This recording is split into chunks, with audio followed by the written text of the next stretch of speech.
హాయిగా ఉంది. పొద్దుటి నుండే కేకలు వినవస్తున్నాయి. కేకలతో రాణి నిద్రకు భాగం కలిగింది.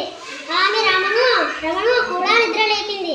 రాణి లేచి వాకిట్లోకి వచ్చింది. వాకిట్లో సందడి మొదలైంది. అందరూ తమ తమ పనుల్లో మునిగిపోయి ఉన్నారు. ఆమె అందరినీ చూస్తోంది. నాన్న పొయ్యి మీద నీళ్లు కాచే గిన్నె పెట్టాడు. నీళ్ల గిన్నెలో నీళ్లు, అన్నం, పప్పు ఉన్నాయి. అమ్మ రెండు గోనె సంచులు తీసుకొని కూర్చుంది. ఆమె సంచులలో నుండి బెల్లం తీస్తున్నది. రాణి సురభికి పుట్టిన దూడను చూసింది. ఆ దూడ సురభి పక్కనే కూర్చొని ఉంది. సురభి తన దూడను నాకుతోంది. దూడ కూడా ప్రేమతో తన మూతితో తల్లిని నాకుతోంది. రాణి దూడ వద్దకు పరిగెత్తుకొని వచ్చింది. దూడ నల్లని రంగులో ఉంది. అమ్మ కూడా రాణి వద్దకు వచ్చింది. ఆమె ఆవును బెల్లం తినిపించింది. రాణి దూడను ముట్టుకొని చూసింది. అది చాలా మెత్తగా ఉంది.